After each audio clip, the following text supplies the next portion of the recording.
If you want to strip fat off your body, there is nothing, no type of cardiovascular or weight training that comes anywhere close to.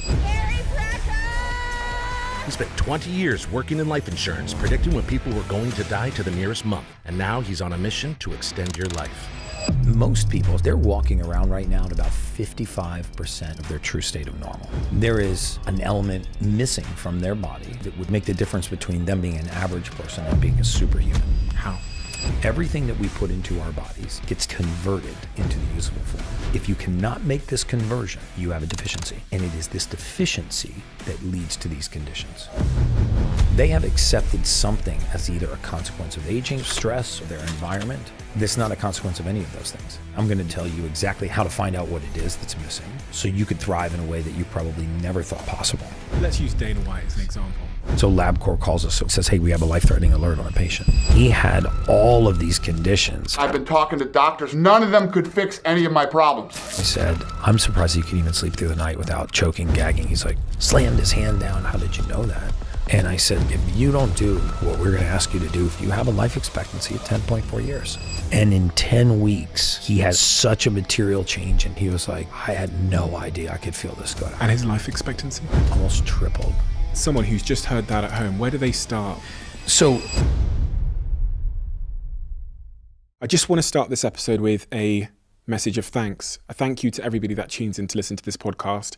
By doing so, you've enabled me to live out my dream, but also for many members of our team to live out their dreams too. It's one of the greatest privileges I could never have dreamed of or imagined in my life, to get to do this, to get to learn from these people, to get to have these conversations, to get to interrogate them from a very selfish perspective, trying to solve problems I have in my life. So I feel like I owe you a huge thank you for being here and for listening to these episodes and for making this platform what it is. Can I ask you a favor? I can't tell you how much you can change the course of this podcast, the course of the guests we're able to invite to the show, and to the course of everything that we do here, just by doing one simple thing. And that simple thing is hitting that subscribe button. Helps this channel more than I could ever explain. The guests on this platform are incredible because so many of you have hit that button. And I know when we think about what we want to do together over the next year on this show, a lot of it is going to be fueled by the amount of you that are subscribed and that tune into this show every week. So thank you. Let's keep doing this. And I can't wait to see what this year brings for this show, for us as a community, and for this platform.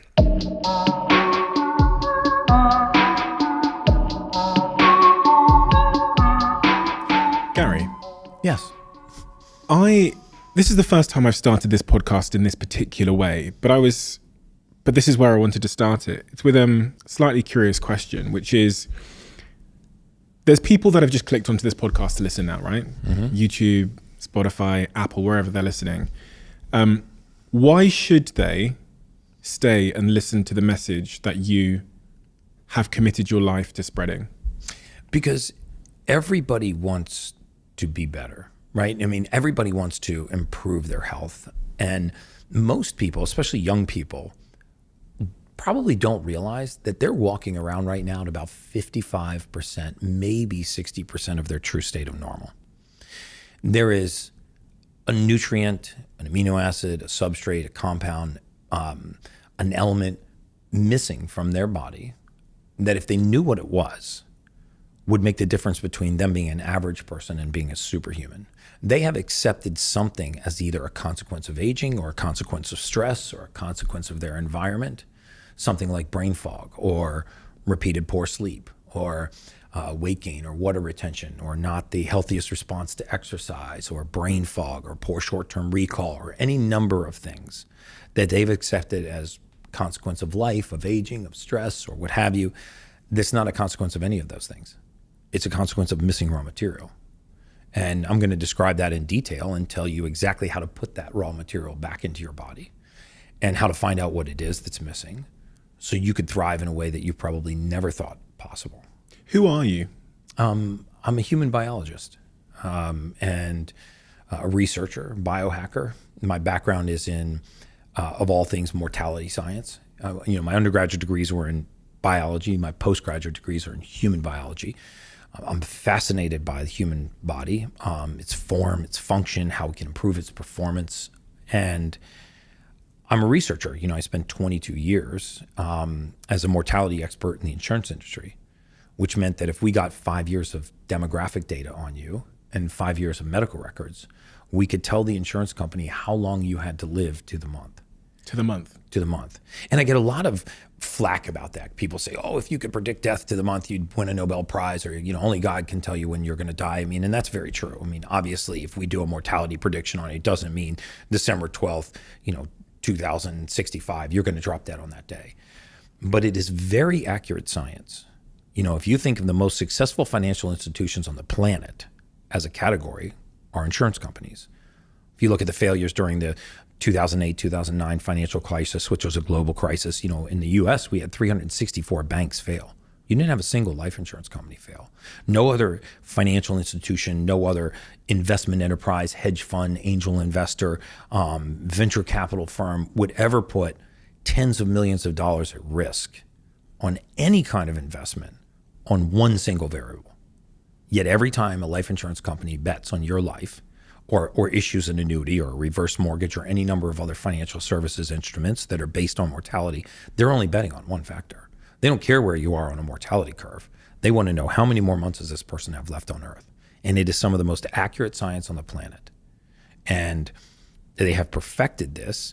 And the good news is that this science is very accurate, and I'm going to share a lot of the details of that today. But the downside of this industry, and the reason why I left it, was that during my tenure in this career, I was not allowed to have any contact with the patient or any contact with the treating physician. Now, I'm not licensed to practice medicine. I'm a human biologist. But if I was reading a medical record and saw a life-threatening drug interaction, I could not contact the patient. And this database where this information is drawn from, if this database could see the light of day, I believe it would permanently change the face of humanity. It would upend modern medicine in a way that would be completely catastrophic, because you see, they have information that no other database has, no other research study, no other financial institution, no other university has. And that is that they know the day, the date, the time, the location, and the cause of death for hundreds of millions of people that they have all of these records on. If I'm a cardiologist and you come in to see me and I put a heart stent in your heart, well, when you leave my office, I don't know what happens to you 2 months later, 2 years later, 12 years later. I don't know if you died as a consequence of something that went wrong with the procedure I did, or if you died of something completely different. I don't know exactly what kind of impact on your life that procedure had or didn't have, unless it's contained in a very short-term clinical study. And not that I want to go into the whole science of mortality, but if you had access to this database, you would realize that the most common ailments that we suffer from are not diseases and pathology that are happening to us. They are things that are happening within us. I always say that if I was to boil my entire career down to a single sentence, it would be that the presence of oxygen is the absence of disease. And nothing is more impactful than that statement. The presence of oxygen is the absence of disease. I have yet to find a single disease etiological pathway, something that's happening in the human body, causing pathology, causing disease, dysfunction, that doesn't have its roots in a lack of blood oxygen, or its roots is not aggravated by something called hypoxia, lack of oxygen. In fact, all human beings die of the same thing. We all leave this earth the same way, right? We all die of hypoxia, lack of oxygen to the brain. That's the definition of death. Only we tend to think of it as an event. Right? A gunshot wound, a bus, car, a stroke, heart attack. But the truth is, we are on a hypoxic curve, meaning we are accelerating quickly or accelerating slowly towards the grave. And the second thing that we discovered in this voluminous, data-driven industry was that when you deplete certain raw materials in the human body, you get the expression of that deficiency. So what I mean is, we've all heard that disease, travels in families, or you might have genetically inherited hypertension, or genetically inherited hypothyroid, genetically inherited drug and alcohol addiction, diabetes, depression, anxiety. These things tend to run in families. So we've accepted the myth in most cases that these are genetically inherited diseases. But think about this. The next time one of your listeners gets told that, oh, you have genetically inherited hypertension, what we call idiopathic hypertension, or genetically inherited hypothyroid, or if you have this genetically inherited disease or that genetically inherited disease, stop your physician and say, well, wait a minute, we've mapped the entire human genome. So we know every gene in the human body. Can you tell me what disease I inherited from my ancestor that's actually causing this condition? And watch their face go blank. Because in the majority of cases, we have accepted that disease travels in families when it's actually not the disease being passed from generation to generation. It is the inability for their body to refine a certain raw material, which causes a deficiency, which leads to that disease. So in other words, there's not a single compound known to mankind, not one. No mineral, vitamin, amino acid, protein, carbohydrate, no nutrient of any kind, no element known to man that enters the human body and is used in the format that we put it in. Everything that we put into our bodies gets taken in by the body and converted into the usable form. If you cannot make this conversion, you have a deficiency. And it is this deficiency that leads to these conditions. And so if you go hunting for that deficiency and you supplement, not for the sake of supplementing, but you supplement for the sake of deficiency, magic things happen in human beings. There is a superhuman inside of every person listening to this podcast. And if they actually were able to test themselves, do a genetic test, and look at what's called their methylation, how their body refines raw materials, and they were able to replace the deficiency that is holding their body back from creating adequate levels of neurotransmitter and achieving normal mood, moving contents through the gut and achieving normal gut function, elevating emotional state, deepening their sleep, quieting their mind, all of these conditions that society has labeled different pathologies and disease, then they would begin to thrive in a way that they just never thought possible. It's so blatantly clear how passionate you are about this subject matter, which begs the question, I remember when I was reading through your story, I uncovered that you had read hundreds of peer-reviewed papers. I think the quote was something along the lines of, if there's a peer-reviewed paper on the subject matter of biohacking and disease and longevity and those kinds of things, you've basically read it. So this begs the question to me, why is one individual so unbelievably passionate about this subject matter? And I would like you to take me as early as you possibly can to answer that question in your own life. Where did your obsession, passion, where was it fostered and nurtured so that you've spent and committed your life to this subject matter? Where did that begin? So it actually began, I grew up on a very large tobacco farm. My father was a Navy captain. My mom was a flight attendant. She worked for the airlines. But we had a farm that we leased out to other farmers. And surrounding this 300-acre tobacco farm were all kinds of animal farms. There were cattle farms, there were chicken farms, there was horse farms. And I was an only child. My nearest neighbor was miles away. In fact, from my home, you couldn't even see another house from my parents' house until I was in my early 20s. And so for me to play with another child, I had to get on a bike and spend half an afternoon biking to their house. So I got very familiar with the farm, and I was always just fascinated by the veterinarians that would come onto these farms and fix horses and fix cattle and fix sheep and fix chickens. And I always thought it was so cool that these animals could be laying on the ground, seemingly about to die, and the veterinarian would come on board and do a bunch of stuff, and the next thing you know, this horse was up, and a few days later it was galloping back in the field. Or you had all kinds of strange things that would happen on this farm, and there was always someone arriving to just fix it. And I started to get fascinated with medicine, I guess, in that way. I always found it as a way to take something that was sick and helpless and sort of help it get back to normal function. And I found out in the 8th grade, sometime during my 8th grade year, that I was clinically photographic. So I have a clinical level of photographic recall, which is different than just having a visual memory. I'm clinically photographic, so I have a voluminous capacity to recall things that I read, even if I don't understand them, which is why I never read for pleasure. I'm very cautious about what I read. I'm very cautious about what I look at because I record everything. So I can't be flying on American Airlines and take the Seatback magazine out and read the Seatback magazine, because 3 months later I'll tell you where the sales center is for a condo project in Buenos Aires. So I can fill my brain with senseless things like that and record it and regurgitate it, or I can fill it full of things that fascinate me. And so I naturally gravitated towards science. Is that what they call a photographic memory? Photographic memory is usually someone that can remember 7 numbers in sequence. They have extremely good recall for things that they visualize. Clinically photographic is being able to regurgitate voluminous amounts of information with incredible accuracy. So I still remember, section 15.2, subparagraph B of my first employment contract that I signed 28 years ago. Really? Really? Yeah, I remember that. It was actually with a trading firm that I signed it with. So, when I read peer-reviewed papers in scientific journals, it doesn't make me more intelligent than someone, because very often I can recall information that I don't understand. So I can regurgitate voluminous amounts of information. So subjects that rely on rote memorization, like chemistry, biology, neurobiology, microbiology, a lot of these sciences don't actually make sense, right? That you just have to memorize how they operate. Chemistry in a lot of ways doesn't make sense, right?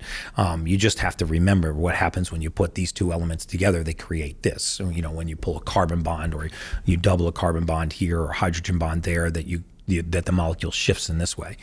And so I gravitated towards science. I got my undergraduate degree in biology. How did you do? I did very well. I actually found it quite the breeze. When I was an undergrad, my, biology, chemistry were considered the toughest majors.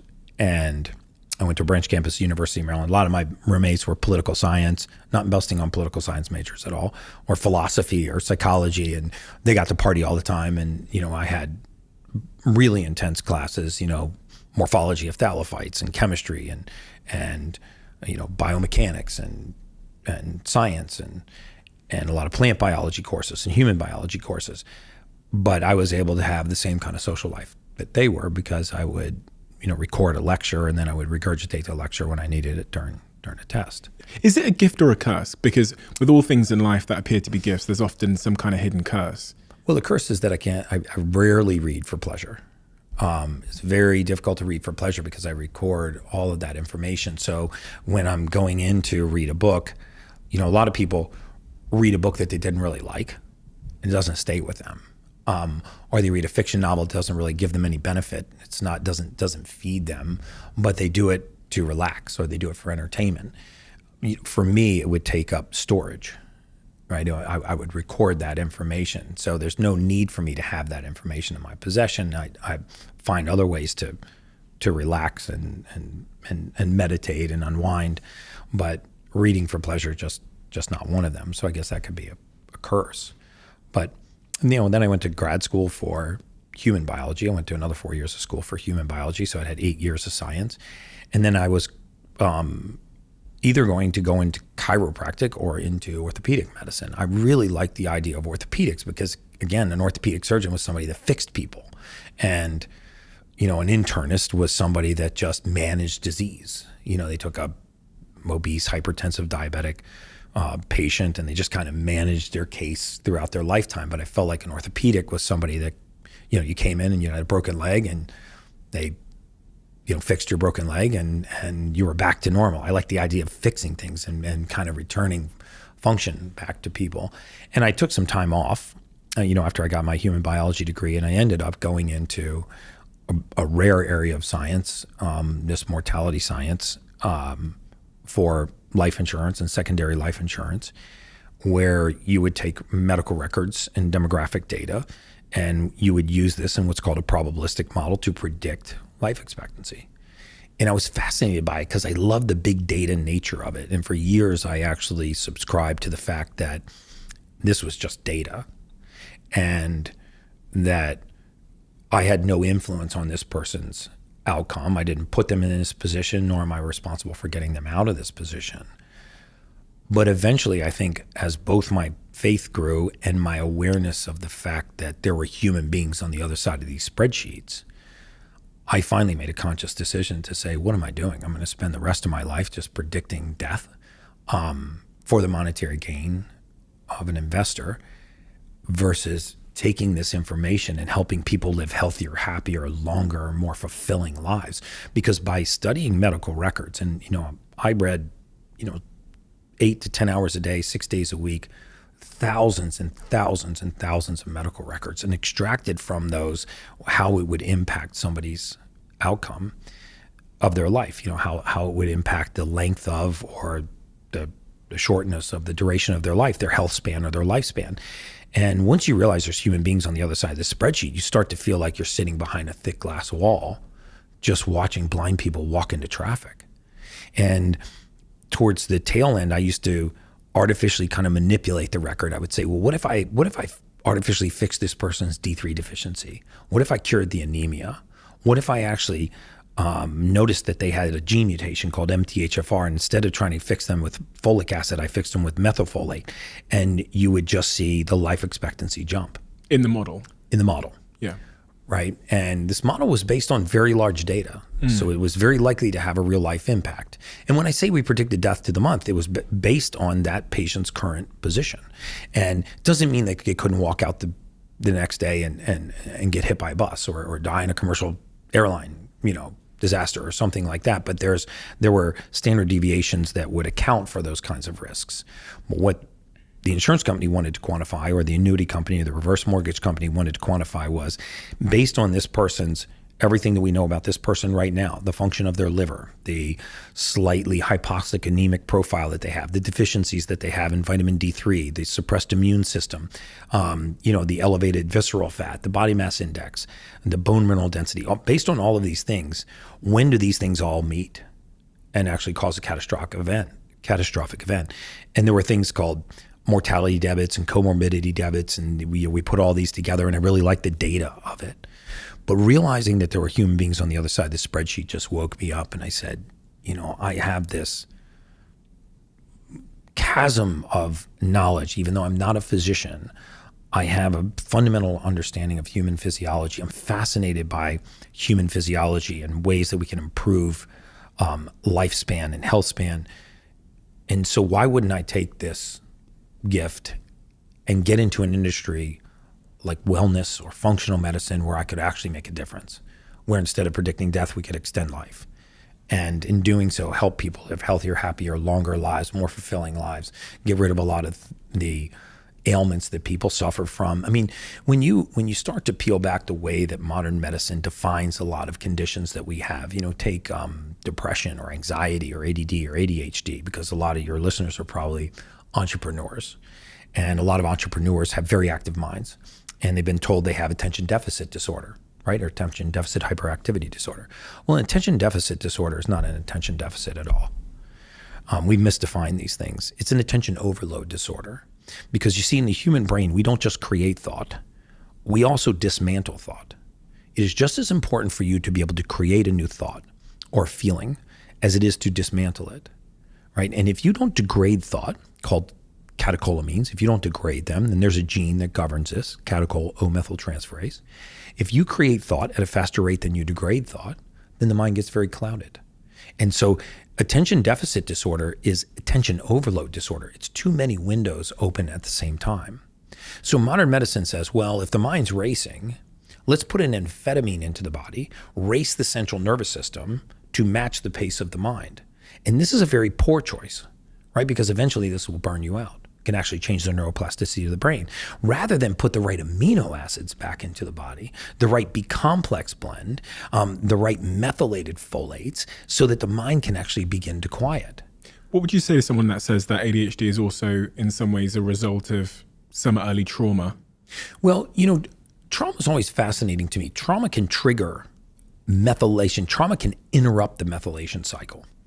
Right, but the idea in modern medicine that you have some kind of trauma, you have a disrupted relationship with your mother, for example, and that somehow we're going to go and put neuroplasticity altering chemicals into the brain, and it's going to fix this 30-year broken relationship you have with your mother. To me, it doesn't make any sense, right? And so it's not at all to poo-poo trauma, to put trauma down. Depression really exists. Anxiety really exists. But if you actually look at how we define these conditions, take depression, for example. We define depression, at least in America, we define depression as an inadequate supply of serotonin, right? So if you are low in serotonin, you're by definition depressed.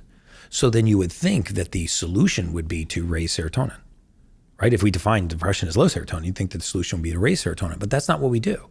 We take people that are depressed and we put them on SSRIs, selective serotonin reuptake inhibitors. And what these do is they ration what little serotonin these people have.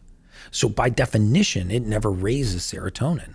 So by definition, it never ends depression. I mean, I have clients come in to see me all the time and our clinical team, and then I'll say, well, how long have you been on antidepressants? And they say 15 years, 18 years. And my first question is, well, when did you think it was going to kick in? Right? So if we understand that serotonin is actually methylated in the gut, this process that I'm talking about is called methylation. We actually make serotonin from an amino acid called tryptophan, the one that's famous for making you sleepy after Thanksgiving dinner. I know you guys don't have Thanksgiving in the UK, but I'm from America. But so because we eat a lot of turkey on Thanksgiving, and turkey has a lot of tryptophan. So when you take tryptophan, methylate it into the neurotransmitter serotonin, of which 90% resides in your gut. Methylate is basically processing. Yeah, the processing. It's like the refining process. Crude oil gets refined into gasoline. Amino acids get methylated into neurotransmitters. Okay. And so this process of methylation, when it's broken, and it can be relatively easy to fix. When it's broken, it means that we have an impaired ability to create. We have an impaired ability to refine a raw material, and it leads to this deficit. Well, serotonin, for example, 90% of it resides in your gut. So if you don't have it here, you can't have it here. So depression rarely begins in the outside environment. It usually begins in the gut. Now, it may be trauma that led to the deficiency, but the fix is not in a chemical or synthetic or pharmaceutical blocking the brain's capacity to uptake these neurotransmitters. The fix is in restoring adequate levels to the body so it can naturopathically make its way back up the vagus nerve and arrive to the brain. Similar things are true with anxiety. I mean, if you actually have ever suffered from or know somebody who's suffered from anxiety, if you ask them 3 questions, you can find out very quickly that their anxiety is not coming from a cluster of symptoms. It's not coming from their outside environment. It is coming from within them. It's coming from their physiology, right? I mean, if you know someone who's suffered from anxiety and you say, well, have you had anxiety on and off throughout your lifetime? The most of the time they'll say yes. And then if you say, can you point to the specific trigger that causes it? Very often they'll say no. I mean, yes, I know some of my triggers, but I could be sitting in a podcast just like this in a very calm environment. There's no threats around, and all of a sudden I get overwhelmed by anxiety. I can be driving home from work on an otherwise innocuous day, and I can be overwhelmed by anxiety. Well, that is not coming from your outside environment, right? This is coming from a process called methylation, and it is caused from excess catecholamines entering the brain and an inability to downregulate these. So the body's entering this mild fight or flight response without the presence of a fear. See, remember that as sophisticated as we like to think our brains are, it's really not. Our brain is very primal. You know what the brain cares about? The brain cares about survival. And so it doesn't care how fat or skinny you are, how pretty or ugly you are. It doesn't care about your skin, your hair. It cares about survival. And so when we understand that the brain does not know the difference between perception and reality, we start to understand how it can play tricks on us. So I always use the example that, let's say you drove home tonight and you got out of your car. When you got home, you got out of your car and somebody was standing in front of you with a knife. It's a very real threat, right? You'd have a fight or flight response. Your pupils would dilate, your heart rate would increase, your extremities would flood with blood, your hearing would get very acute, your brain would flood with catecholamines. You are getting ready to fight or flight. But you could also be laying on the 30th floor of a condo building in bed and start thinking about getting eaten by a shark. There is zero chance of a shark getting out of the ocean, going up a 30th floor elevator, right? Coming into your condo and biting you in that bed. But you can have the exact same response. If you're watching a movie or something. Exactly. So one is entirely real, one is entirely perceived. The physiologic response is identical. So now once we understand this, now we begin to understand how I can feel the presence of a fear, which is what anxiety is. It's a fear of something happening in the future. Usually is not going to happen, usually hasn't happened in the past, and is not likely to happen. But it's this fear starts to build up. You start to get very anxious. It can actually change your heart rate to the point where panic attacks can land you in a hospital. Or it can be mild enough that it just causes you anxiousness and mild anxiety, but there's no presence of a fear. And so you start trying to correlate it to your outside environment. It starts to drive you crazy because you go, well, I don't get it. I'm on vacation with my wife or my spouse and my kids, and I'm in the resort of a lifetime. I've been here 1,000 times. I love this place. There's no reason I should feel like this. But all of a sudden you have this feeling of anxiousness, anxiety. So these are lack of raw material in the human body. My mission is to try to help people by taking a genetic test once in their lifetime, find out where is methylation broken, and then stop supplementing just for the sake of supplementing and start supplementing for this deficiency so your body can thrive. In the case of people that are listening to this now and they can pinpoint the moments where they've got an anxiety. So say I remember I had one guest on the podcast maybe 2 years ago, and after he became famous, he developed social anxiety. So whenever he would be around a lot of people, he'd feel that sense of anxiety. And then from that sort of catalytic moment, then when he's at home, he'd get the same rush of anxiety, but he would point to that catalytic moment of becoming famous. And then some things had happened in his life, and then he'd get anxiety at home when nothing was going on. Right. In that situation, what's the nutrient? So there you go. So now you've interrupted methylation, because there's one where there's the presence of fear, and there's one where there isn't. There's the absence of a fear. So to be very specific, true anxiety does exist, but you can point to the specific trigger that causes it. So for example, if you have a fear of heights and you walk to the edge of a 30th floor balcony and look over, you're going to feel anxiety. Yeah. If you're claustrophobic and you step on a really crowded elevator, you're going to feel anxiety. But if you're claustrophobic and you're sitting at home and you start to become overwhelmed with anxiety, this is actually not coming from that trigger. This is coming from your physiology. And the way that we deal with stress, right? And like cortisol, when you measure cortisol levels, cortisol is not really a measure of how much stress is in your life. It's a measure of your body's reaction to stress. So why are some people more resilient to stress and don't have anxiety attacks? And why are other people not as resistant? Again, this is not to say that if you didn't have a violent attack in your life or a terrible car accident, that sometimes when you've had a vehicle accident, you approach an intersection, the memory of having been T-boned, recently and badly injured is going to give you anxiety. But the majority of people are not suffering from that type of hyper-specific situational anxiety. They're suffering from something called generalized anxiety or idiopathic anxiety, which means of unknown origin. So for somebody who's very famous and gets into a crowd and doesn't know who's coming at them, I wouldn't even define that as anxiety. That's a very primal, instinctual reaction to a real fear, right? Just like walking to the edge of a 30th floor balcony. What's not a primal reaction to a real fear is when there is no presence of a fear, especially if that incident has never happened and you aren't even sure what you are afraid of or why you are anxious or why you have anxiety. Then this is coming from your physiology. So how would you treat that? You look at the different, there are 5 major actionable genes that I like to look at, and they're what's called their suballeles. And when you find out what they're deficient in, you start to supplement with things like SAMe, S-adenosylmethionine, methylated forms of vitamins, L-methionine, the proper balance of B complex, methylated forms of folic acid or folate called methylfolate.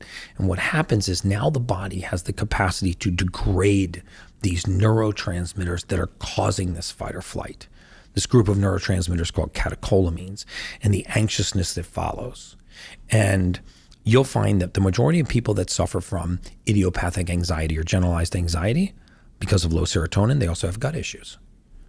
You show me a person that's truly depressed, and I'll show you somebody that's also suffering from severe gut issues, either gas or bloating or diarrhea, constipation, irritability, cramping, because the same neurotransmitters that affect these emotional states also are responsible for the motility of the gut, the speed of the gut. This is the most overlooked thing in all of bariatric medicine, because people that believe that they have all of these allergies, well, I'm allergic to wheat, soy, corn, dairy, blueberries, bananas, gluten. Yes, sometimes those individual allergies do exist, but the majority of time, even if you talk to somebody who says, yeah, I get bloated, or I deal with gas or cramping or diarrhea or constipation or irritability, I deal with all of these gut issues, irritable bowel syndrome, Crohn's disease, ulcerative colitis, all these names that we give to conditions of the gut. When you ask them, well, what are you allergic to? And they give you this laundry list of things. And then you ask them another question and say, well, if you're really allergic to corn, is there ever a time that you can eat corn and not have a reaction? The majority of time people will say yes.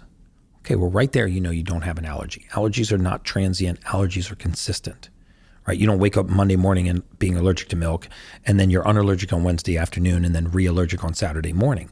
But what happens when people have gut issues that they can't explain is they always correlate it to what they last ate. And it's hard to make this connection. They're like, well, wait a second, I ate the same thing Monday, and I was fine. And I ate the identical food on Wednesday and I blew up like a tick. So this is not an allergy. This has to do with the motility of the gut. So if you don't know what gene mutation you have that is causing a deficiency, then you don't know what to supplement with to restore gut motility.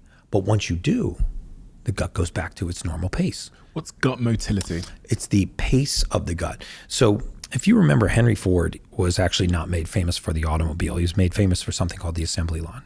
So the assembly line was just a glorified conveyor belt, right? And when you walked into his factory, they put a part on it at one end, and about every 6 feet, somebody stood and tinkered with that part. So it went to me, I tinkered with it, it moved to the guy to my right, he did something to it, moved to the guy to his right, and by the time it reached the end of that conveyor belt, it's fully assembled. This is very analogous to how the human intestinal tract works. It's 30 feet long, it's a giant conveyor belt. You put parts on it at one end as they exit the stomach in a very acidic environment, and it moves slowly towards the rectum, and before it exits the rectum, it's in a relatively alkaline environment. So instead of having people standing along a conveyor belt, you have bacteria that are graded by pH. The sequence is very important. So imagine what would happen if Henry Ford walked into his factory one day and doubled the speed of the conveyor belt. The entire assembly line would break down. Not because there's anything wrong with the parts, the contents, not because there's anything wrong with the people that are working there, the bacteria, but because you changed the speed. What if he went in there one day and reversed the conveyor belt? What if he just ran it in the opposite direction? It would screw the whole thing up, right? So by changing the pace of the gut, the speed of the gut, the conveyor belt, I've ruined this sequence of events. And I spend a lifetime trying to figure out what's wrong with the parts, what's wrong with the workers, what's wrong with the conveyor belt itself. Nothing. It's how quickly or slowly it's running because the motility, this peristaltic activity is affected. And once you supplement for this deficiency and you return that activity to normal, you find that all of a sudden these strange allergies eviscerate, and all of this gas and bloating and diarrhea and constipation and irritability and all of this inability to equate things that I'm eating back to what is going on in my gut seem to go away. It's true with all kinds of conditions. You know, we have subscribed in this world to the fact that we are so affected by disease and pathology. And once I get you to subscribe to the fact that you have a disease, and can get you to subscribe to a lifetime of medication. You know, this is true in hypertension. You know, it's another huge, you know, we think genetically inherited disease. And a lot of families have, you know, grandfather had high blood pressure, dad had high blood pressure. Now the son has high blood pressure. So they go, oh, it's genetically inherited high blood pressure. Okay, well, what gene is being passed down from these generations to cause this? Well, they don't know. Okay, well, we know all of the genes. So if we don't know what gene it is, then let's look at the methylation genes. Let's look at the genes in the human body that refine raw materials. Because if you have a certain deficiency, for example, in hypertension, very often, not always, but very often, it's caused by elevated levels of an amino acid called homocysteine. You have it in your bloodstream right now. I have it in my bloodstream. Every listener to this podcast has homocysteine in their blood, because we in the process of normally refining this amino acid into something called methionine, we keep this level at a reasonable level. But when you can't break homocysteine down, it rises. When homocysteine rises, it's very irritating to what's called the endothelial lining of the blood vessel. It irritates the lining of the blood vessel. Well, when you irritate a blood vessel, it clamps down. Well, if you make the pipes smaller in a fixed system, pressure goes up. You have 63,000 miles of blood vessel in your body. It doesn't take much narrowing to drive pressure up. And so these people end up with hypertension, high blood pressure, and they go to the doctor, and the doctor does an EKG, it's normal. An EEG, it's normal. Stress EKG, it's normal. Cardiac cath, normal. Heart and lung sounds, normal. Dye contrast study, normal. The entire cardiac workup's normal. And then they still start pounding on the heart with medication because they can't figure out why the blood pressure is up. But they never actually looked at what raw material was missing in their body, not allowing them to bring homocysteine down and allowing the vascular system to relax. As the vascular system relaxes, pressure returns to normal. You spent 22 years at that insurance company, Yeah, looking at the database that you described.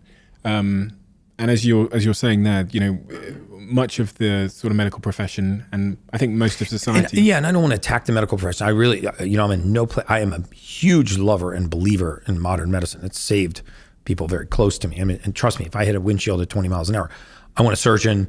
I want painkillers. I'm going to the ER. But there's been this it's not a preventative approach to disease Right. that we've taken over the last couple of decades. It really is, to put a Band-Aid on something that's emerged. And as you said at the start of this conversation, these predicaments, these diseases emerged decades before we even see the symptoms, oftentimes. At the end of your 22 years at the insurance company, you started to look at these things, which you call modifiable risk factors. Yes. What is a modifiable risk factor, and what are the most common modifiable risk factors in your view? Well, I mean, one of the most common ones that I saw was modifiable risk factor it's a risk factor that you have, and if you changed it, it would have modified it. It would have a demonstrative impact on the trajectory of your life. So, for example, anemia, right? Low hemoglobin, low red blood cell count, low oxygen transport in the blood will exacerbate just about any condition that you have, right? So if you are hypertensive and anemic, if you are diabetic and anemic, if you are morbidly obese and anemic, meaning you have low blood oxygen because you have low red blood cells, low hemoglobin, what if you could modify the anemia? Well, if you could modify the anemia, carry more oxygen in the blood, you'd be much more resilient to all of these conditions, right? So the same thing is true with dementia and Alzheimer's and cognitive function. As you impair cognitive function, you increase the incidence of all-cause mortality. So a modifiable risk factor would be something like looking at the levels of vitamin D3 in the blood in the body. So it's estimated that roughly 50% of the world's population is clinically deficient in vitamin D3. Why is that important? Well, vitamin D3 is the only vitamin that a human being can make on our own. There's hundreds of vitamins in your bloodstream right now. You're only capable of making one, and it's vitamin D3, cholecalciferol. We make it from sunlight and cholesterol. You don't even need to eat to make this vitamin. There is not a single cell in the entire human body that does not have a receptor site for this vitamin. It also acts like a hormone. It's a calcium transport molecule. It's enormously impactful in your immune system. Clinical deficiency in vitamin D3 was at one time the second leading cause of morbidity in COVID. When they said COVID disproportionately affected minorities. If you ever heard that, it's true. Yeah. So how did COVID disproportionately affect minorities? It wasn't like the virus didn't start going after certain minority populations. Well, it actually did, but it wasn't because they were not minorities. That had to do with the pigment of their skin. The darker the pigmentation of your skin, the lower the vitamin D3. The lower the vitamin D3, the more compromised the immune system. The more compromised the immune system, the more susceptible you are to attack. That suggests that if you have darker skin like I do, that you should spend more time in the sunlight. Yes, it does. It absolutely does. I mean, you and I, just based on our skin tone, if you and I in a pair of board shorts went out and spent 30 minutes in sunlight, I would manufacture about 25,000 IUs, international units of vitamin D3. You would manufacture about 3,500. Fucking hell, that's not fair. It's not fair. We can run fast. But you also, you also look better, older, and you don't age, and you don't get wrinkles as much, and you have better oily skin. So there's some trade-offs. Yeah. So when you look at African American populations, Latino populations, Middle Eastern populations, the percentage of vitamin D3 deficiency approaches 85%. Right? The truth is, most of us are not getting enough sun. It's not that we're getting too much. So let's talk about the depletion of this one nutrient.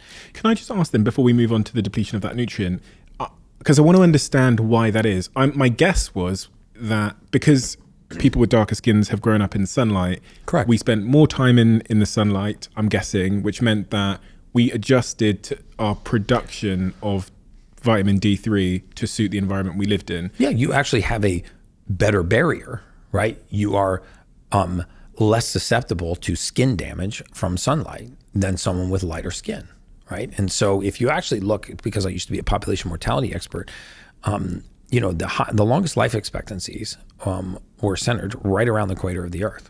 And if you look at most of the blue zones, they're going to be sort of closer to the equator of the Earth. They're going to be closer to places where the sun shines longer periods of time throughout the year. The blue zones?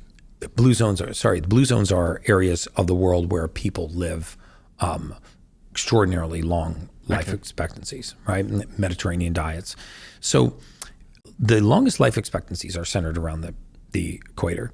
So for every 20 degrees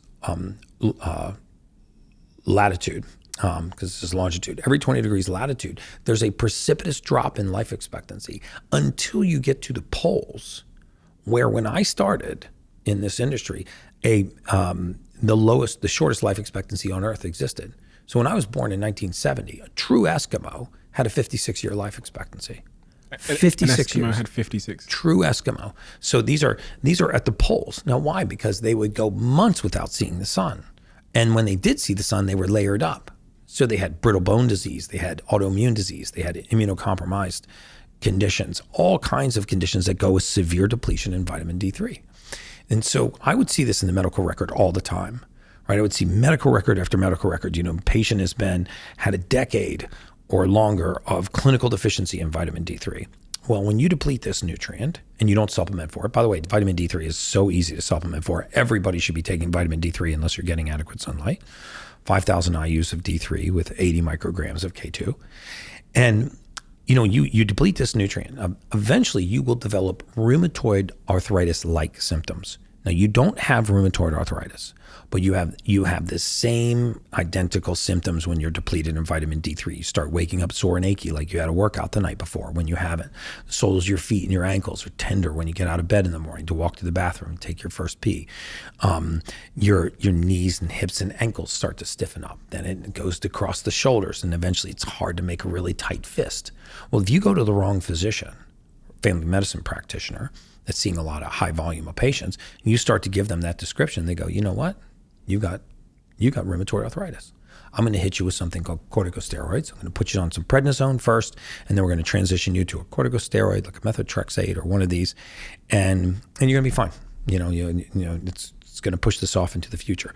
Well, we knew that if you started corticosteroids, that at first they had an anti-inflammatory effect, but you had roughly 6 years and 1 day until you're having a joint replacement. Because first they're anti-inflammatory, but then they eat the joint like a termite. And so it was so accurate that if you were a 60-year-old female and you were misdiagnosed with rheumatoid arthritis because you had a vitamin D3 deficiency, I would artificially advance your age 6 years. I would schedule the joint replacement.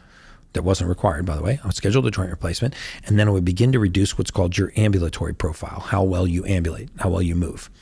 And we know now that sitting is the new smoking, right? Sedentary lifestyle is the leading cause of all-cause mortality. And so as I start to reduce your ambulatory profile, I bring in all of the diseases that exacerbate with reduced motility. So if I back this up, you were diagnosed with a condition that you didn't have because you had a deficiency in a very simple nutrient. So then you were put on a medication that wasn't required. This caused you to have surgery that you didn't need because to replace a joint that wasn't initially going to be defective. This reduced your mobility, and it brought diseases forward that you never would have caught, and you died early from a condition you never would have had because you had a deficiency in a nutrient that was misdiagnosed, mistreated, and led to your early demise. And I could give you hundreds of examples like this, and this is why, if you look at the 2016 Harvard study, the 2019 Johns Hopkins study, medical error is the third leading cause of death. Medical error? Medical error. Is that misdiagnosis? Misdiagnosis and medical error. The average American over 50, 52, is on 5 prescription medications. These are synthetic chemical pharmaceuticals, right? And in a lot of cases, we don't know the long-term side effects of these. In a lot of these cases, we actually don't even know the mechanism by which they work. If you actually open the PDR that comes, the disclaimer that comes with a lot of these medications, you'll see that they say mechanism of action unknown.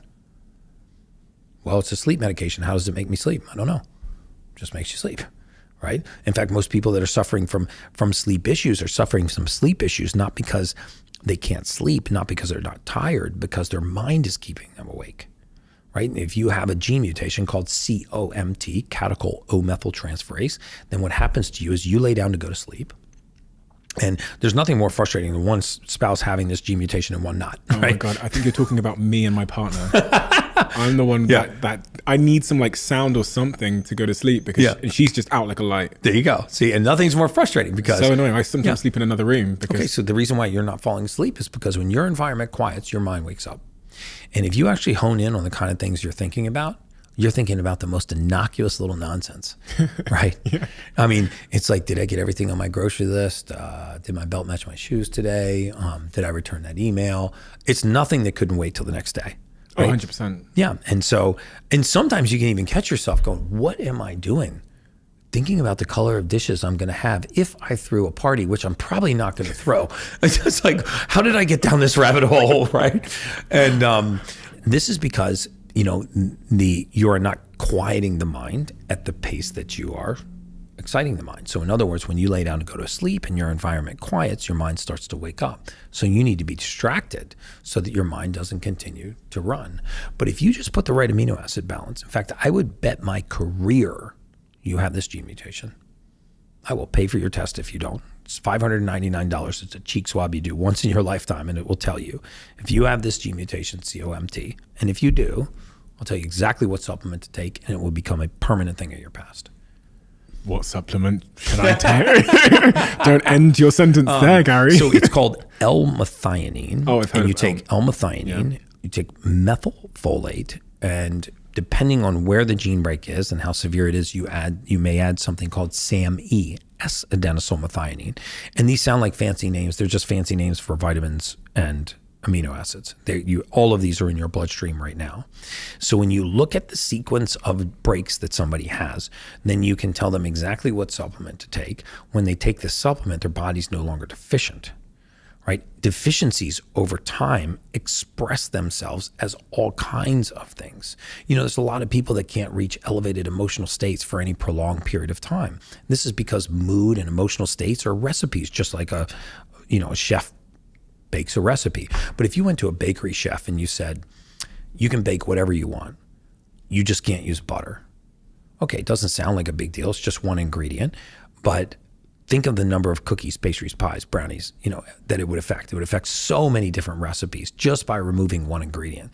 This is the same thing that happens in human beings. If you couldn't use serotonin to assemble mood, okay, now any emotional state that requires that neurotransmitter as a part of its structure, you can't assemble. And as it relates to that mutation, when people hear the term mutation, they think of it as being something that's happened in me. And I'm maybe, one of a few that have that mutation. Mutation sounds like yeah, it does sound. It doesn't sound like an alien's about to start. Yeah, like and growing it also out of your sounds stomach. like it sounds like my sister won't have it, and it's just me. Right? Okay, so a gene mutation means that we get a copy of our genes from each parent, right, and then the copy of these genes is passed down to us, and we know most of us are familiar with basic genetics, eye color, skin color, detached earlobes. But there's nothing you can do with that information. So beyond your ancestry, whether you got Irish heritage or Native American Indian or what have you, I mean, those are, if you did a 23andMe, you'd be able to find your ancestry, which is also your genetic history. That's not actionable information. When you look at the genes of methylation, right, and there are several of them, I look at 5 majors and a few minors. When you look at the genes of methylation, these are the genes that code for how materials are taken into the body are refined into the usable form. And these are not mutations that you're going to suffer from, but what they do is they cause deficiencies to arise in the body. And it's this deficiency that leads to the expression of these conditions. And so when you can't adequately methylate neurotransmitters, you have a deficiency in a certain neurotransmitter. Any mood, any emotional state that requires that neurotransmitter, you can't assemble. If you have a deficiency in the ability to quiet the mind, then you have excess neurotransmitters in the brain, which cause it to stay in awakened state. So that gene that is responsible for my loud mind when I go to sleep, do you have any idea the amount of people that have that particular gene? Well, 44% of the world's population has a gene mutation called MTHFR, methylene tetrahydrofolate reductase. This is a genetic mutation that impairs the ability to convert folate into methylfolate or folic acid into methylfolate. And that might not sound like a big deal, but folic acid is one of the most prevalent nutrients in the human diet. And the thing about folic acid is that folic acid is an entirely man-made chemical. Folic acid is not found anywhere on the surface of the earth. You can't find folic acid anywhere naturally in nature. And yet we give folic acid to pregnant women when they get pregnant because we tell pregnant women that folic acid prevents neural tube defects. Well, that's patently false. Folic acid doesn't prevent anything. Folic acid has to be converted first into tetrahydrofolate, then dihydrofolate, but eventually it becomes something called methylfolate. And that prevents a neural tube defect. Well, what if, like 44% of the population and 44% of women, this woman has this gene mutation and you give her folic acid, the man-made version of folate, and she can't convert it into methylfolate. This is where postpartum depression develops. And, you know, I have not seen a single peer-reviewed published clinical study linking elevated levels of hormones in female pregnancy to postpartum depression.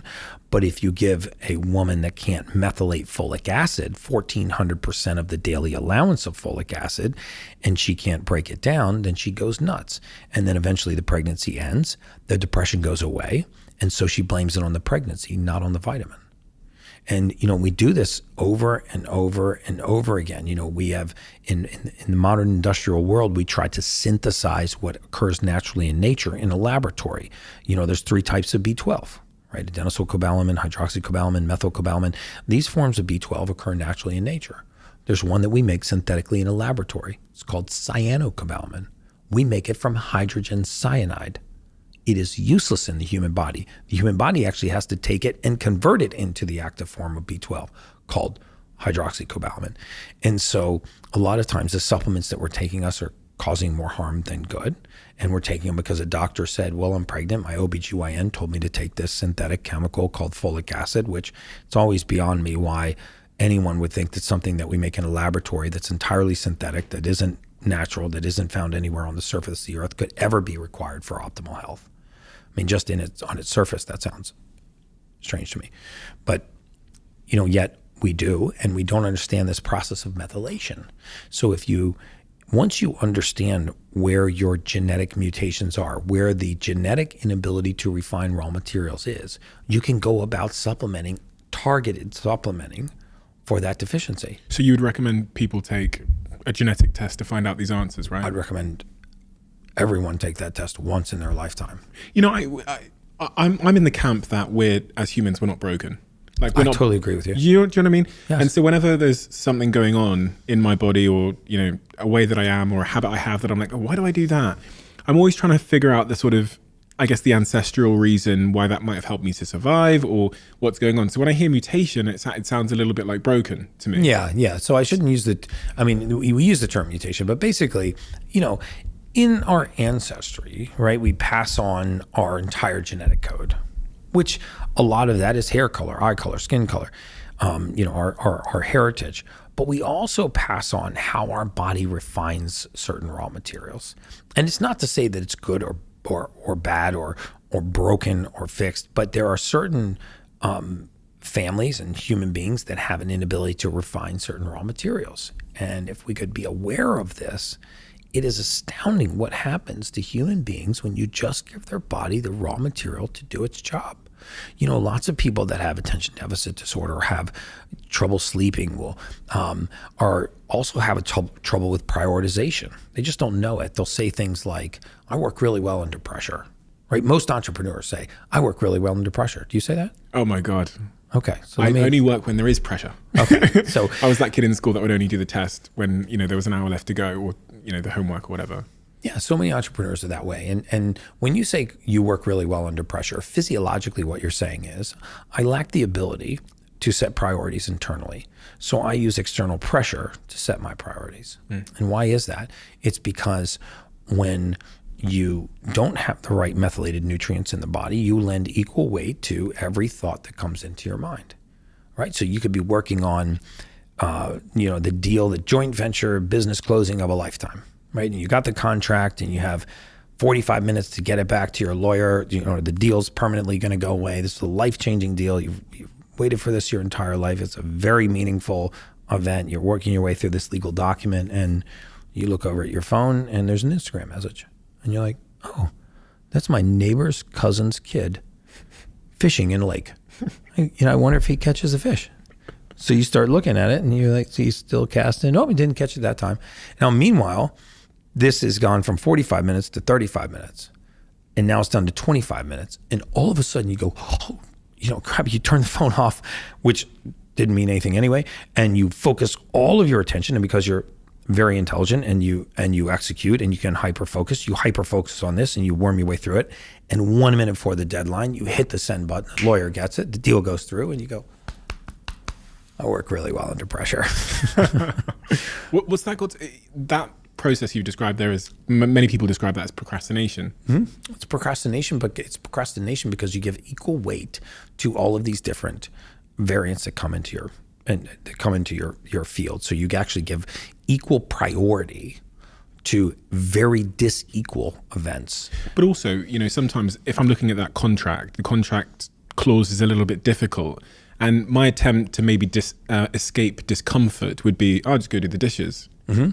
Right. And so I had Nir Ayel on the podcast. He wrote a book called Indistractable. And he says we're creatures that, we're not pleasure-seeking creatures. We're creatures that are avoiding discomfort, essentially. I think that aging is the aggressive pursuit of comfort. Could not agree with you more. Let's use Dana White as an example. Okay. Because, the reason why I came across your work is because of a clip that, involved Dana White. And I'm sure I know you get this a lot because I've seen you be asked about this in interviews. But for context, for anybody listening, I don't know where I was no, I know what happened. My friend sent into a WhatsApp group a clip of Dana White talking about you. And that's the clip that made me go down the rabbit hole. Oh. I watched that clip.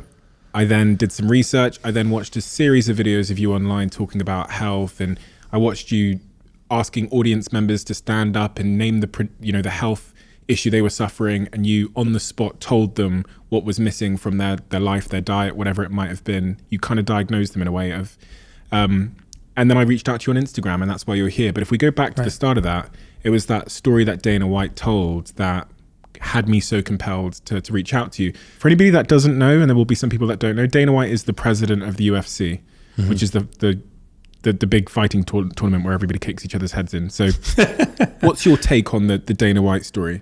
So Dana White is an example. I mean, he's just a celebrity example, but he is a shining example of the vast number of people, men and women in his age category, that have given up on the capacity to thrive. They've accepted that they have hypothyroid, hypertension, they wake up sore and achy in the mornings, that they don't have a response to exercise, they have a little bit of spare tire, they're brain foggy, they're on 3 or 4 medications. In his case, he was on 7 medications at the time, 3 of which were for blood pressure.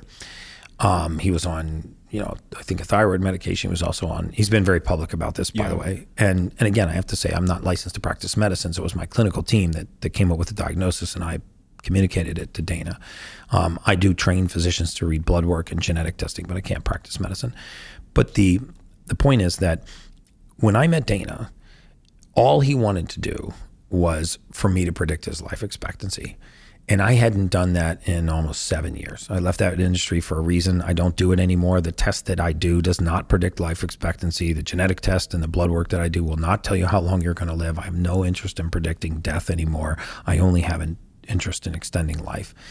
And, when Dana was only interested in me predicting his death, so I said, okay, for Dana White, I'll come out, I'll meet with you. I'll do a blood test on you, a gene test on you. I'll pull all your medical records, and I'll give you your life expectancy. But what I did was we went out and got his blood work and his gene test. And I was actually in bed at 1:30 in the morning when the lab was running his blood work. And I've had 7 life-threatening alert calls in the middle of the night, because when you drop blood work off at the lab runs it through the night. If they find a life-threatening alert, they call the account holder, right? So I owned the company, I was on the account. So LabCorp calls us at 1 o'clock, 1:30 in the morning, says, hey, we have a life-threatening alert on a patient. I was like, whoa, what's the patient's name? They said, last name's White. I said, Dana White? And they said, yeah. And I go, wow, what's the life-threatening alert? And they said, triglycerides are almost 800. Now, triglycerides is a measure of blood fat. Okay, it shouldn't be above 149. At 200 or 300, this is cataclysmic level in the blood, especially in a fasted state. Okay, we pulled his blood in a fasted state. They weren't 400, they weren't 500, they weren't 600, they weren't 700, they were like 768. So they were, I mean, this is an enormous number. And so I said, okay, I need to get the blood work over to the, to the doctor. And when they sent the blood work into the portal, I then saw that he was insulin resistant. He was hyperinsulinemic. He was pre-diabetic. He had skyrocketing levels of cholesterol. He was hypertriglyceridemic. He was hyper homocysteinemic. This homocysteine that I told you elevates and causes the blood vessels to constrict. I mean, he had all of these conditions. I literally at that moment booked a flight for 7:30 or 8:30 in the morning to head out and see him. And because I said I need to go see him in person. And I remember, I think his assistant called me and I was at the airport and she said, hey, Dana wants to know if his life expectancy's in. I go, well, I'm on my way to see him, and she goes, oh God, is it like that? I said, yeah, it's like that. And so I flew out to see him and I sat down with Dana. And when we talked about the blood work, I didn't even explain the levels. I explained the symptom. I did not know that he was on a CPAP machine, but I said, I am surprised that you can actually sleep through the night because he was so hypoxic, red blood cell count, hemoglobin levels. I'm surprised you can even sleep through the night without like just waking up, choking, gagging. He's like, dude, I'm on a CPAP machine. I wake up every night. I throw up in the middle of the night. I throw up so much, I'm losing my voice. And I said, this level of caudication triglycerides in the bloodstream, I'm surprised you can even bend down and tie your shoes, that it's not painful to tie your shoes. Not that it's not restrictive to tie your shoes. It's not painful. Like it doesn't feel like the skin's going to peel off your legs. And he went, what the fuck? I mean, he slammed his hand down. He was like, how did you know that? And I said, Dana, your level of brain fog and fatigue right now has got to be at a crushing level of fatigue. I don't know how. The only thing getting you through the day is your own stubborn willpower. And I'm surprised you can remember anything from 1 minute to the next. And his whole staff was like, dude, he's so forgetful. He passes out in meetings. He's sleeping in the planes. He's gagging, snoring. These were not things I necessarily knew about him. So I began to describe all the outcomes of these kinds of conditions. And I said, look, if you don't do what we're going to ask you to do for the next 10 weeks, based on this blood work and the medical records that we pulled for the previous 10 years and the demographic data we pulled for 10 years, you have a life expectancy of 10.4 years. For a 52-year-old man to realize that he's not going to make it out of his 60s, a big realization. And he flicked a switch, a level of discipline that, I haven't seen in a patient in a long time.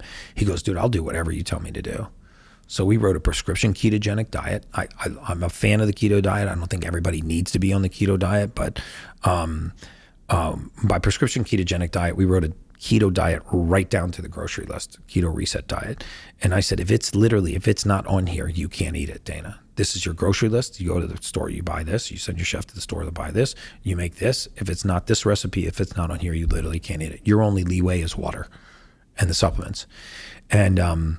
And we started a process of balancing hormones, controlling his glycemic index, of using amino acids to bring down his level of homocysteine, to actually try to fix the insulin resistance, to reduce his triglycerides.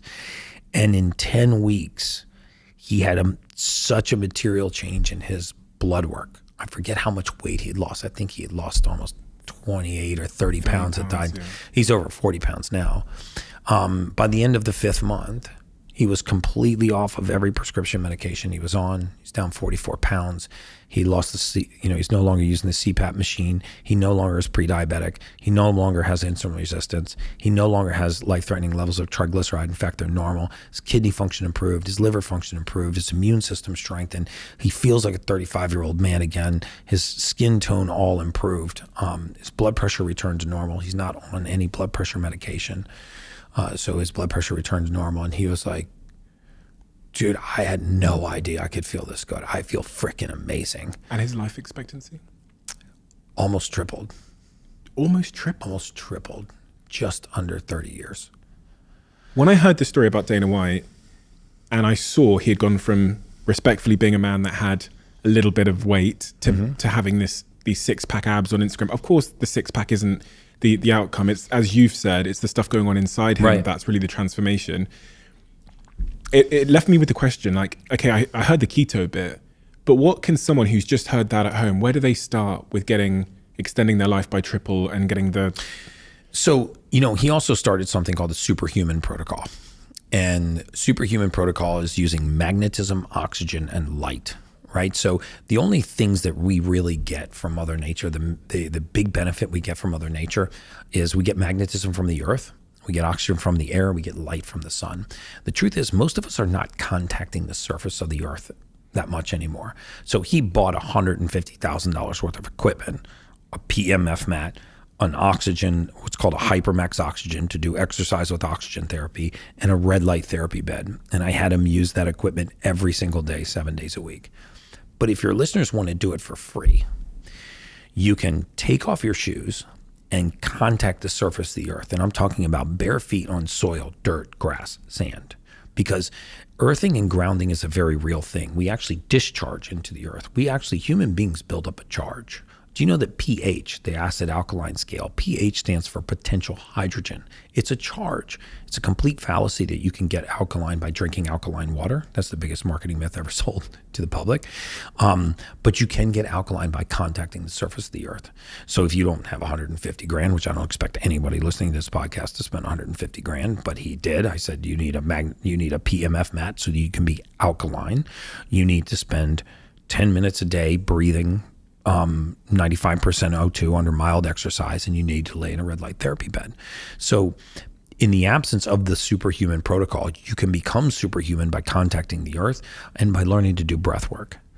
Let's talk about breath work. I spend 8 minutes every day doing a very specific series of breath work, and I'll teach it to you now. You said your wife is certified in? Yeah, my partner, she's a breathwork practitioner. Or your partner? I've done breathwork with her. I've done breathwork with a few people, but no one's ever had the profound impact on me through breathwork that she has. I've never shouted her out before, so I probably should. Her Instagram is @MELOAI for anybody that's interested in breathwork. People do not realize the power of something that is so accessible, so free, and so easy to do, right? They want things to be more complicated, but it's not.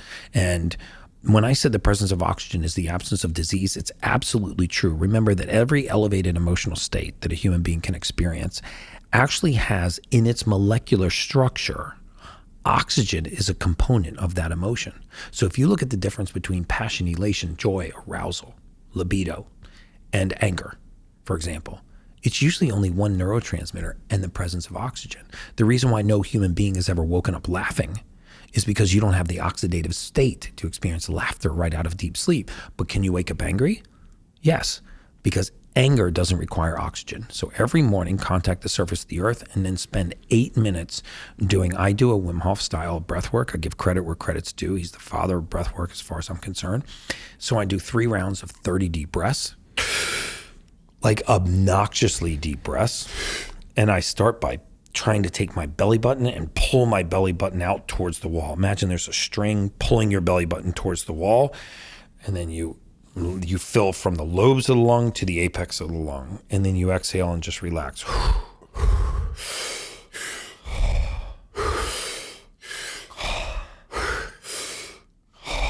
God knows what they think we're doing out there. Right outside this podcast, they're like a bunch of freaka. I knew it was a cult. I knew he was a cult leader. But so you do 3 rounds of 30 breaths. On the 30th breath, you exhale and you hold. Allow the carbohydrate receptor to reset. When you don't feel you can hold anymore, you take a deep breath in. You hold again, and then you let it out slow. And you start again. I would suggest that you start with 3 rounds of 5 breaths. Then work to 10, 15, 20, 25, and 30. If you get lightheaded, this is a good sign that the oxygen tension is changing in your brain. If your fingers and toes get tingly, this is a good sign that you're changing the oxygen tension. If you feel some kind of heat, temperature change in your neck, these are all great signs. You will get to the point where you can actually hold your breath for 2 or 3 minutes, sometimes 4 minutes between rounds of breath work. And then the last thing is to expose yourself to natural sunlight. First thing in the morning, The first 45 minutes of the day, God gives us a very, very special type of light. It's called first light. There's no UVA, there's no UVB rays in this light, so that it's not the damaging rays from the sun. It still generates vitamin D3. It has a positive effect on cortisol, on vitamin D3. First light is the best way to reset your circadian rhythm. So by contacting the surface of the earth, doing breath work, and getting first light, you can get to the same place that Dana White did with 150 grand in equipment. What about oxygen masks? Because I'll be honest, when I read about the Dana story, I went on Amazon soon after, and I was like, I'm just going to buy an oxygen canister. Good idea, bad idea? So what you want to do is, you get an oxygen concentrator, which takes 21% oxygen which is what the concentration at sea level. It turns it into 95% O2, and it fills this bag, and it can refill this bag over and over and over again. Okay, I use one called.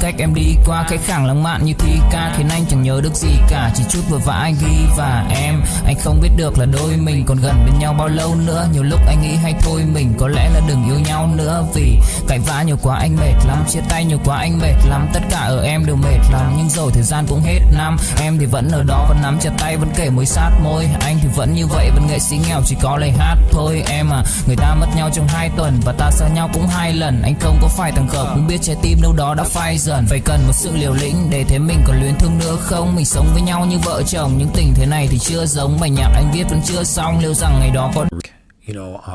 I also sit on the board of the NFL Alumni Association Athletica as a health services director. There was a time when we used to think that putting athletes in cold water after exercise was good because of its anti-inflammatory effects. We know now that that's only about 15% of the benefit. The majority of the benefit comes from something called a cold shock protein. If you really want to be fascinated, Google cold shock proteins. These are reserve proteins that are in your liver. They're dumped into the bloodstream in an effort to save your life when you put yourself in cold water. They scour the body of free radical oxidation. They increase the rate of protein synthesis, muscle repair. They are free. You get them when you put yourself in cold water. I don't know what the Celsius conversion is, but I use 50 degrees for 3 minutes. Minimum, 6 minutes maximum. Cold. Yes. It's actually not that cold. I mean, I see people getting in 37, 38 degree water. There's no evidence that I've read that shows that colder is better. You get a peripheral vasoconstriction, so it forces all the oxygen into the core and up to the brain. And you get an activation of something called brown fat, right? Thermogenesis comes from brown fat. And for the women that are listening, for some reason I seem to ensnare the women when I say this. Remember that the definition of a calorie is a measure of heat, right? I mean, the definition of a calorie is the amount of energy it takes to raise 1 cubic centimeter of water 1 degree centigrade. So if a calorie is a measure of heat, then this means that when heat's leaving your body, calories are leaving your body. So if there is nothing, no amount of exercise hits cardio, no type of cardiovascular or weight training that comes anywhere close to immersing yourself in cold water in terms of what will strip fat off your body fast. If you want to strip fat off your body, get in cold water 3 to 6 minutes a day. That's fascinating. Because the oxygen rushes to my head, that's why it has a really profound impact on mood. That's why it has a very profound impact on mood, because if you think about it, what's the reason why we need deep sleep? What happens in deep sleep that's so special? There's a secondary oxygen transfer. We transfer oxygen from the periphery, from the extremities, to the brain. Remember, the brain's a non-metabolic organ.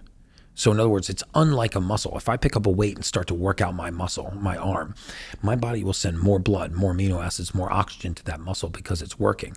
Well, if I'm sitting at my computer and I'm watching reruns of The Simpsons, or I'm sitting at my computer and I'm solving the most complex joint venture agreement, partnership agreement with all kinds of mathematical equations, my brain gets the same amount of nutrients.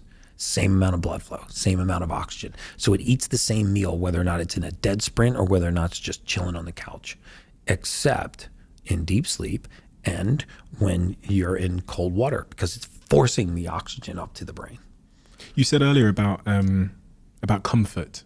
Yes. I was speaking to someone yesterday about this thing called, he referred to it as the comfort crisis, and how, as we've become more I would say civilized, but I don't know if that's the right terminology. As we've become more advanced technologically as humans, we can make our lives increasingly more comfortable. Correct. Sounds like a good thing. Terrible. It accelerates aging in every form. I mean, aging is the aggressive pursuit of comfort. We have got to stop telling grandma not to go outside, it's too hot, not to go outside, it's too cold, just to lay down, just to relax, to eat at the very first pang of hunger. This is collapsing all of our own natural defense mechanisms. You know, if we don't load our bones, they don't strengthen. If you don't tear a muscle, it doesn't grow. If you don't challenge the immune system, it weakens. And so stress is very often very good for the body.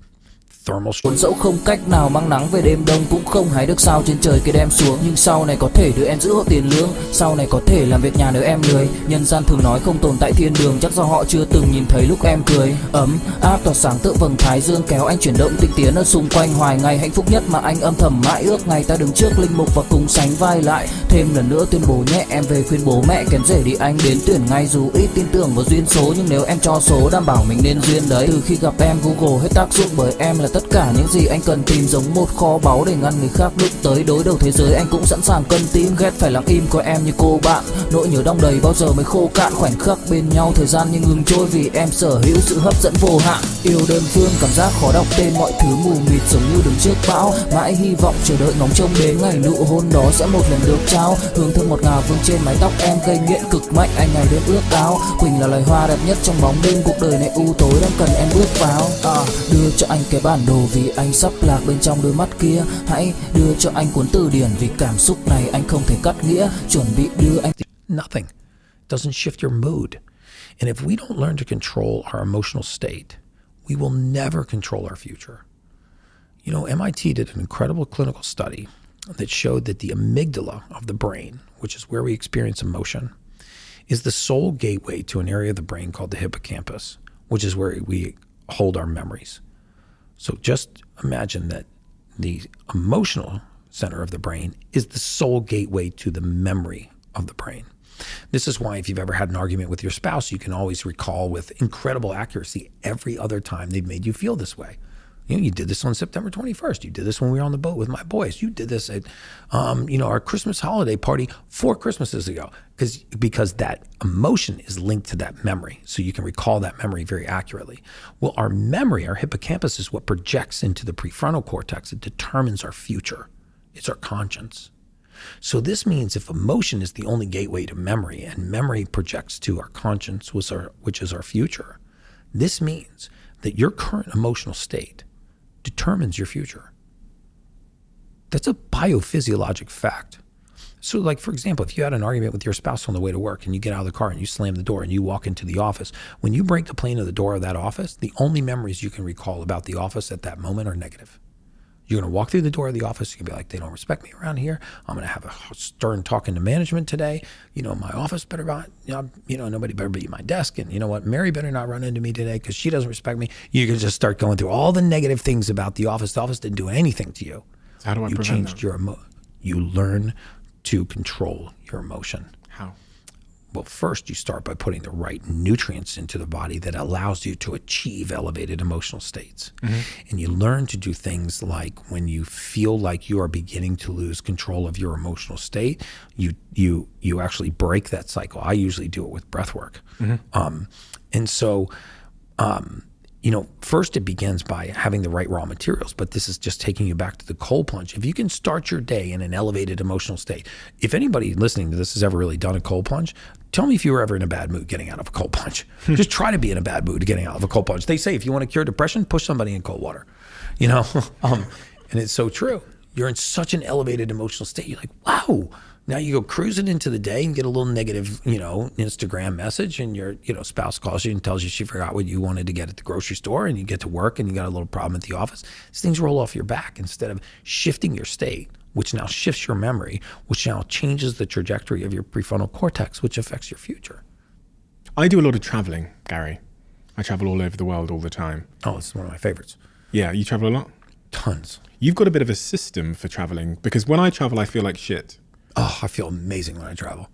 I post all about it on my Instagram. All I do is teach on Instagram. But, I went Miami, Atlanta, New York, London, Stade, Switzerland, Dubai, Miami, Vegas. I I got up at 4 o'clock this morning to come here. I mean, I landed here at, I think, 7:15 this morning. And you're flying out of here? I'm flying out of here now. In 5 minutes. I'm flying out of here in 5 minutes, and I'm going on a red eye back to Miami.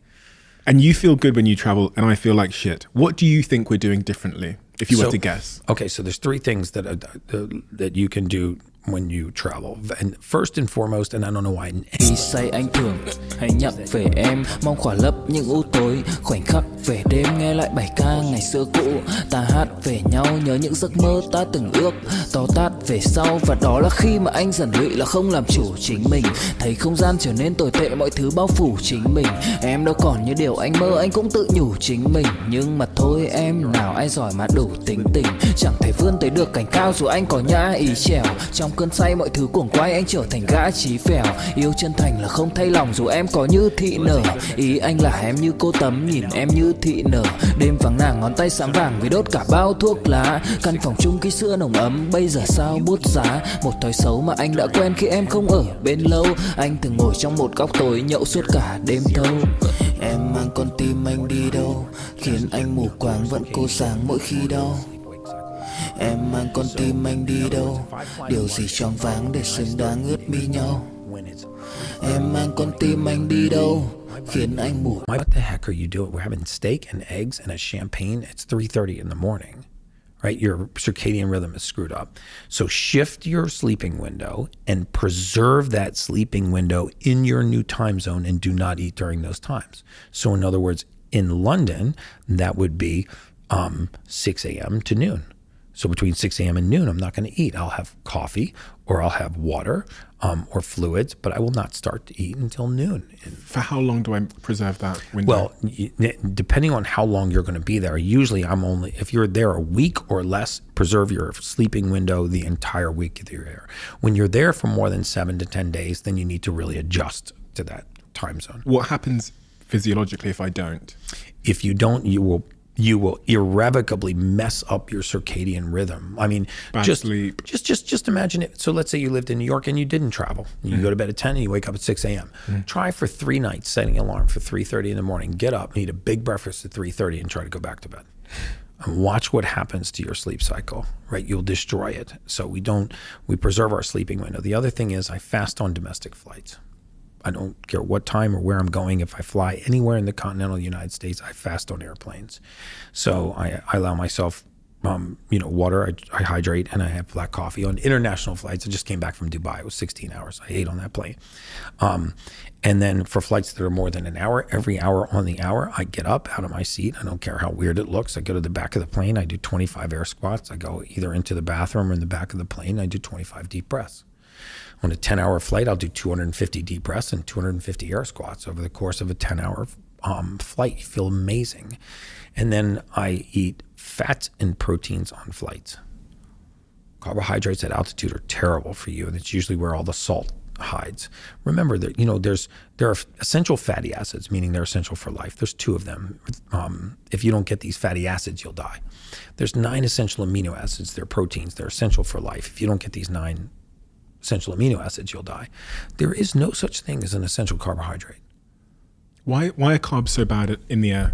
Carbs are bad in the air because as soon as you divert blood from your brain to digestion, let's not forget it's a 30-foot long tube. The higher the consumption of carbohydrate, the more blood floods to your gut. So you're going to feel like crap. So now you're seated and your gut is flooded with blood. It's all come from your brain. So now you're tired, you're not focused, you're exhausted, and you're seated. So this isn't a good place to be tired because you're not going to get good sleep. Right? So I set a huge priority on energy. Energy is a huge priority to me. So when I look at food, I look at it 2 ways. It's going to serve me, it's going to steal from me. When I'm flying first class back to Miami tonight, it's a red eye. I'm going to actually use that time to sleep. I'm not going to waste it on eating because I know that first of all, I'm past my feeding window now because I preserve my East Coast time feeding window. And this is what keeps the train running on time. What is energy? You said energy though. What is energy? Energy is oxygen in your blood. Everything that you perceive about energy is nothing more than oxygen in your blood. If you told me, Gary, I had a lot of energy today, physiologically what you're saying is I had a lot of oxygen in my blood today. Oxygen equals energy. At the start of this conversation, I asked you a question. I said, why should people listen to your message? We're now at the end of the conversation. What have I missed that is pertinent, important to your message that we haven't discussed? I feel like I could talk about this forever. Yeah, I can imagine. Like to me, I feel like the podcast is just getting going. I believe in human beings and the ability of the body to heal itself. I believe in the power of the mind and frequency and the power of this to heal this. I guess my message would be, and I don't think that you've missed anything, my message would be that optimal health is found in the basics, not in the complicated fancy neurotropics or some rare root that's buried deep in the Amazon jungle. It's found in the basics. The further we get away from the basics, magnetism, oxygen, light, whole foods, the more unhealthy we become.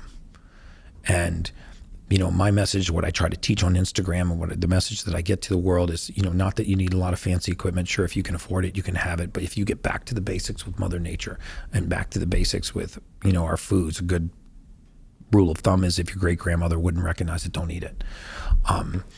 Then you'll find a state of optimal health that's beyond anything that you thought imaginable. There's a superhuman inside of everybody listening to this podcast. Gary, we have a closing tradition on this podcast where the last guest asks a question for the next guest, not knowing who they're asking it for.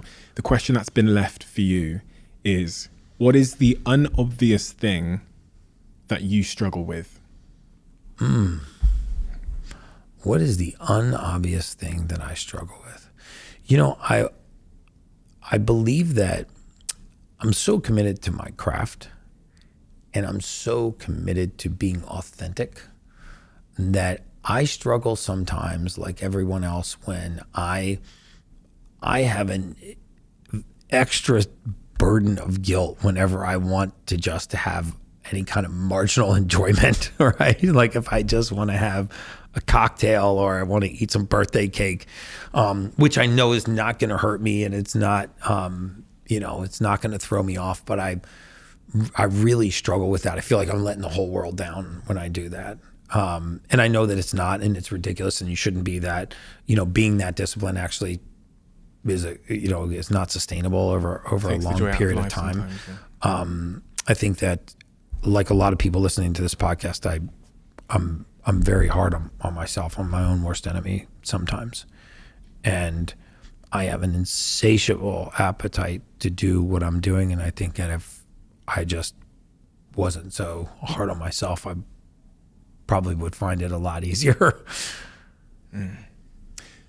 Thank you so much. You're Everybody welcome. listening to this should go check out 10x Health. Much of the information you've discussed here lives within that ecosystem, and your Instagram and your website and those channels, which I've explored, in depth, are incredible resources to understand how to start your journey to living a more healthy life. And that's everything that you espouse.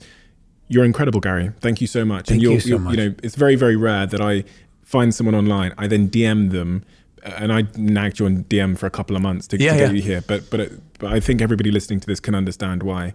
You're doing incredible work, and incredibly important work, and incredibly important time to shift a narrative. And as I said to you, I think before we started recording or in an interval, I realized that this is literally just the start for you in the journey and the mission that you're on. Yeah. That's so clear to me. Thank you. I feel the same way. I've now been a Huel drinker for about 4 years, roughly. So much so that I ended up investing in the company, and I play a role on the board of the company, but they also very kindly sponsored this podcast. And to be honest, I've never said this before, but Huel believed in this podcast before anybody else. The CEO, Julian, told me before we even launched the podcast how successful it would be and that Huel would back it. And I absolutely have a huge amount of gratitude for them for that support, but an even greater sense of gratitude for the fact that they've helped me stay nutritionally complete throughout the chaos and hecticness of my tremendously busy business schedule. So if you haven't tried out Huel, which I hope most of you have at least given it a go by now, try it out. It's an unbelievable way to try and stay nutritionally on course if you have a hectic, busy schedule. And let me know what you think. Send me a tweet and a DM, tag me. Let me know what you think.